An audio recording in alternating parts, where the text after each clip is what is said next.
As another winter comes to a close and spring clutches its death arms around the last remnants of frost's fading breath, I have, armed only with self-determination and an alarming surplus of free time, embarked on yet another adventure into sound and space.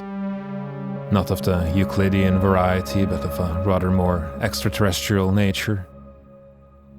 Having largely overcome the lack of turgor from the previous autumn, although still occasionally being brushed by its shadows, I was set on making this adventure a more enjoyable one, finding peaceful joy in solving self-inflicted technical and architectural problems as they arise. This is the result of that journey. It's supposed to be placed in a van in the desert, so I have to make it strong and impervious to vibration, and soon we'll see if I can deliver on those promises. First, some bookkeeping. All the background music in this video is made by the circuitry in question, either in its finished form or as a pile of loose wires on my workbench. The sculpture is powered by 18 volts, although it has regulators for plus and minus 12 volts and two separate plus 5 regulators for digital circuitry and LEDs. It's featuring 2 analog and 3 digital voices provided by the AS33XX family of analog chips and the Daisy Seed platform, respectively.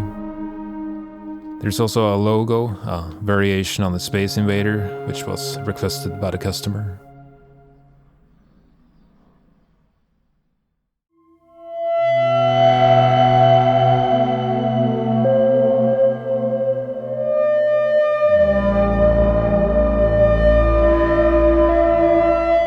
When it came to the choice of methodology for creating shapes vital to the sculpture's structural integrity, I found myself staring down the barrel of 2 evils.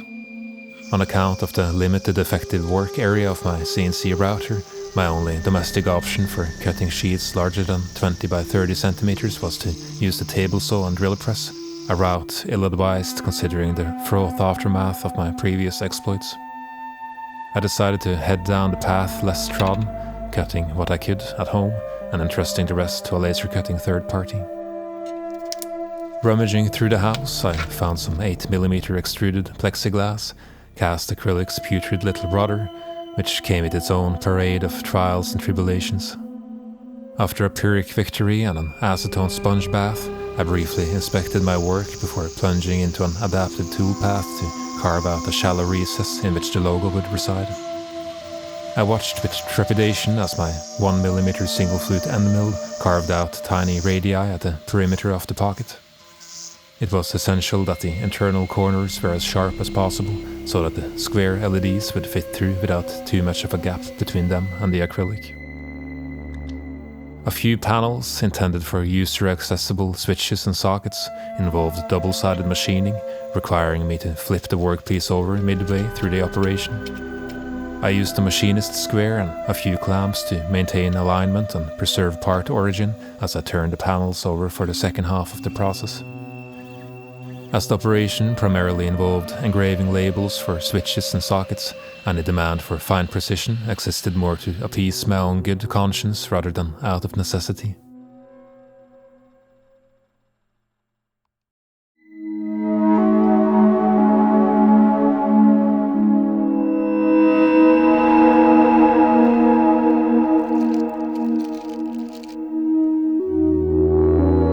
In any functional city, there are unseen rivers of motion, lines of traffic bearing goods and people to their appointed shores.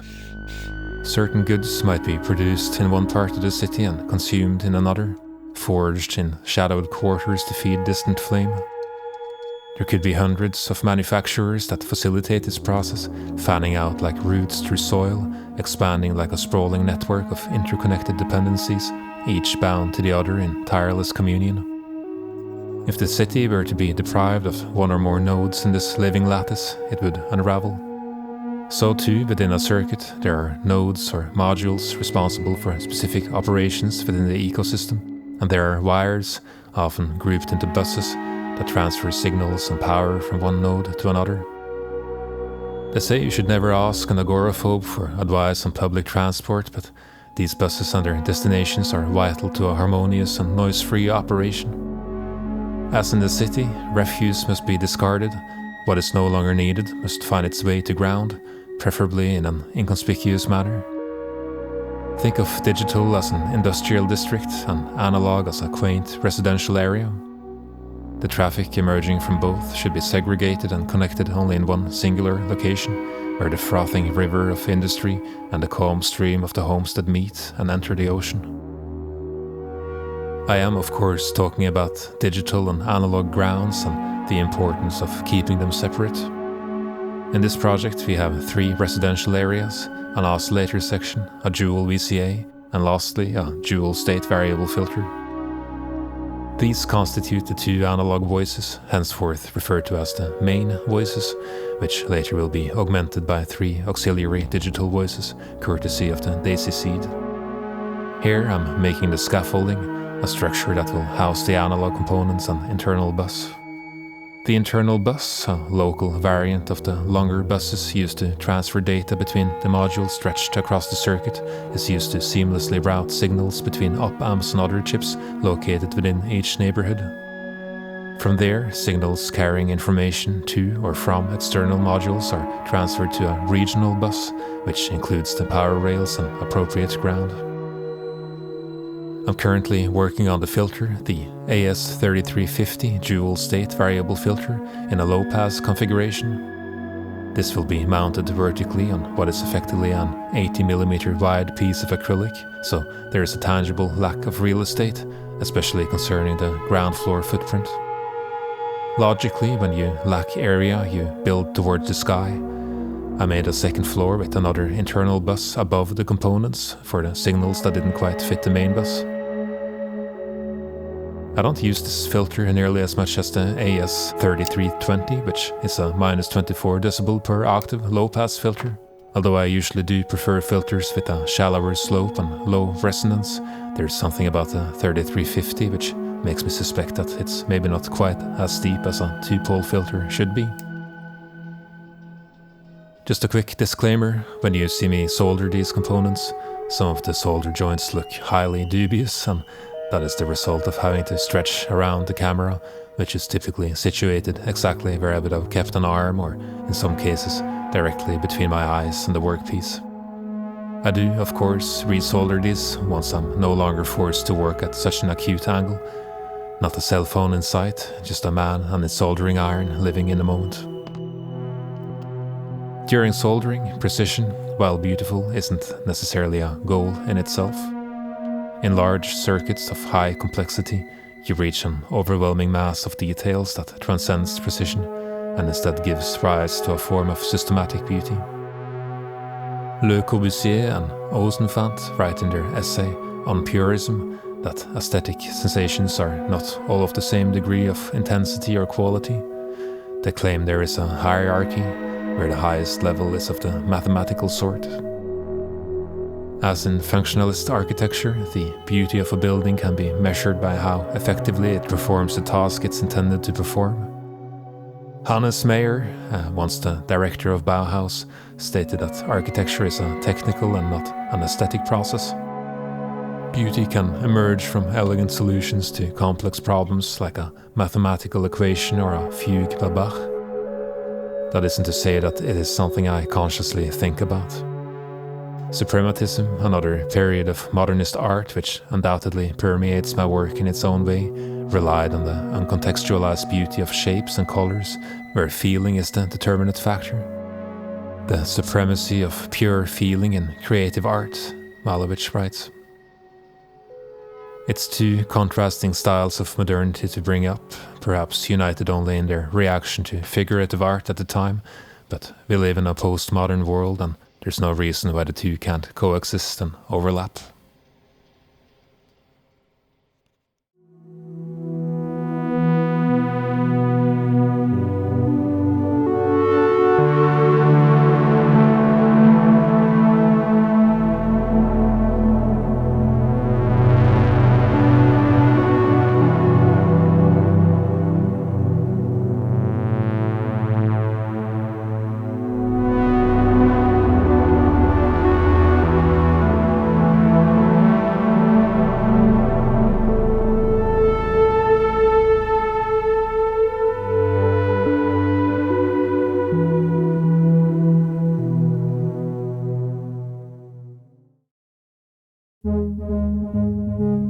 Behold, our sheets have returned, amply wrapped in plastic, only to be disrobed at my discretion and placed under the loupe in search of imperfection. In foresight, I had added a couple of millimeters to each lateral dimension, anticipating a rough edge to be sacrificed at the table saw. But then a cause for concern emerged, an oblong hole, disfigured and uninvited.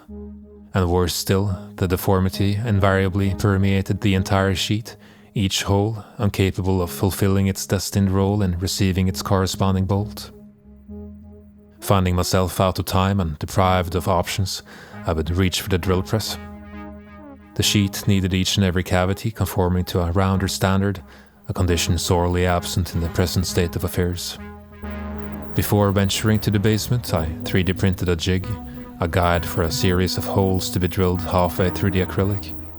These would later house LEDs to reflect the main Voices 2 sequencers.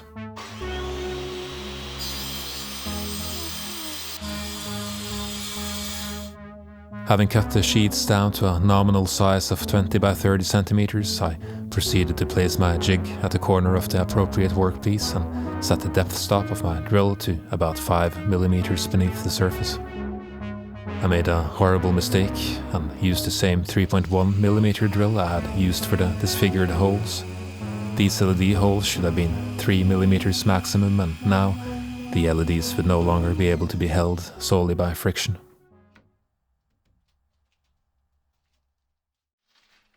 The analog and digital sections of the circuit were placed on 2 separate floors in the structure.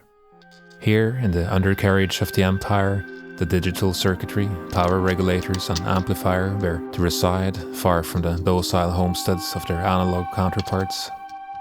Since everything already had been soldered to their respective perf boards, the only thing left was to create the bus connections between them and wire up the panels.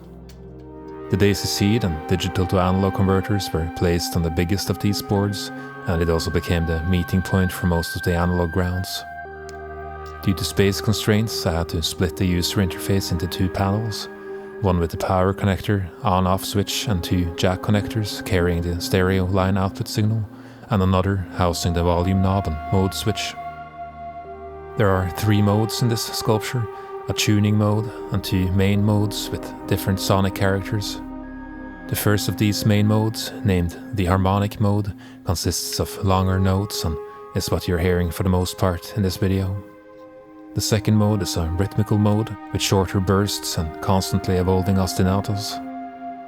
The last thing of note in the undercarriage is the board with MOSFETs and RGB LEDs driving the light pipes. There are 12 RGB LEDs in total, each drawing about 110 milliamps at max, which, in addition to the 51 LEDs used for the logo, justifies the choice of a separate 5-volt regulator for the LEDs alone.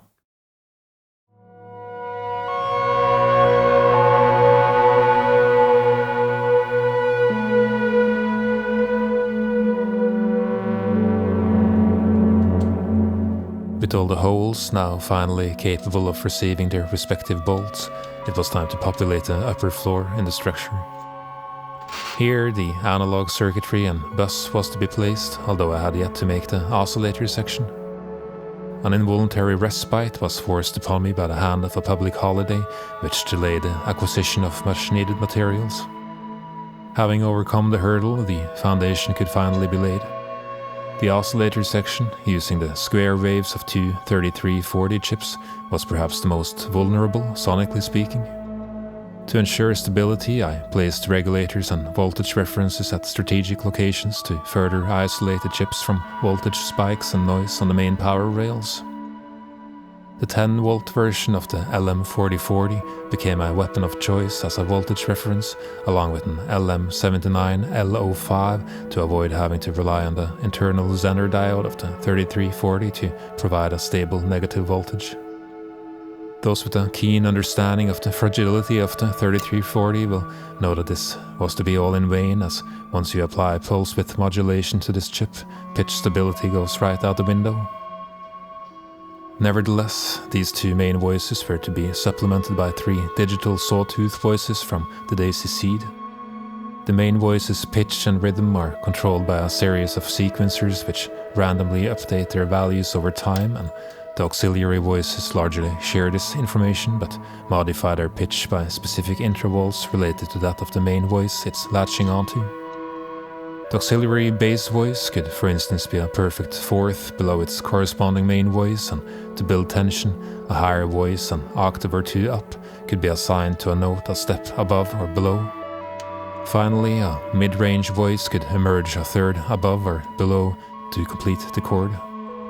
These notes aren't triggering at the same time either, but rather roll out as the sequencers progress, at the mercy of random condition checks. The two main rhythm sequencers run on different tempos and aren't bound to a fixed click track either, so a quarter note can be anything from 200 milliseconds to 2 seconds long.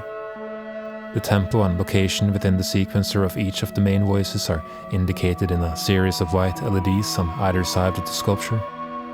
These are driven by two CD4051 analog multiplexers for the sake of simplicity and are glued to the bottom of the upper floor acrylic sheet.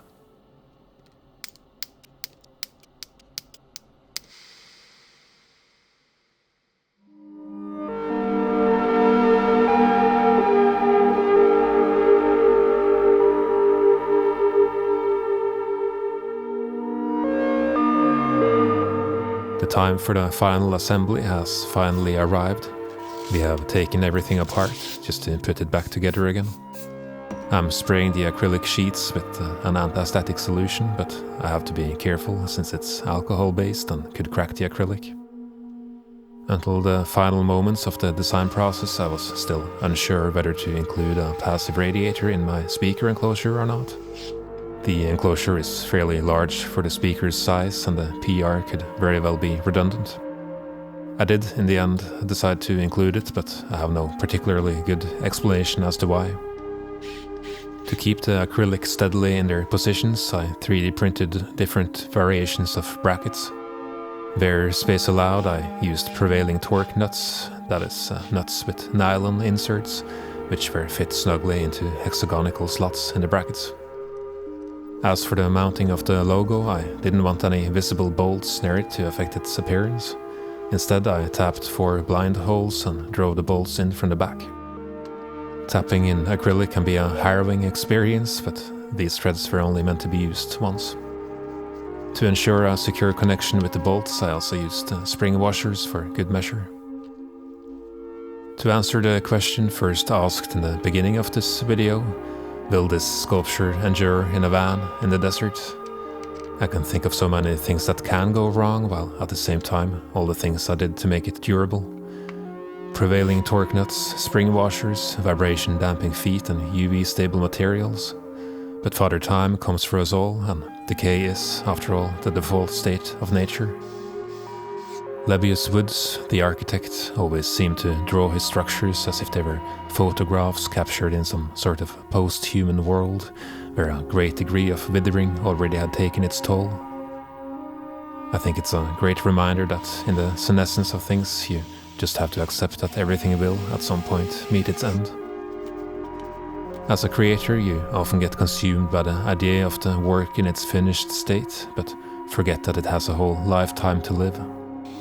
There are methods of prolonging this lifetime by incorporating higher quality materials and components or using advanced techniques, but in the aged fight of man versus machine, there are no winners.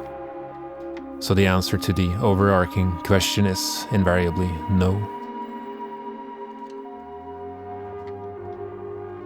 For those still around, thanks for holding out this far into the video. I just wanted to say that the code and schematics are, or will be, available on my Patreon page for those who are interested in those sorts of things.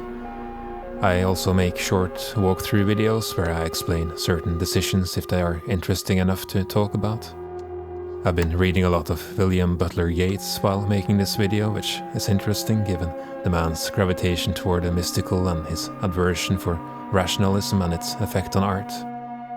If you could feel that influence in the video and felt it was a bit too much, please let me know. Also, if you have any questions, feel free to ask in the comments and I will do my best to explain.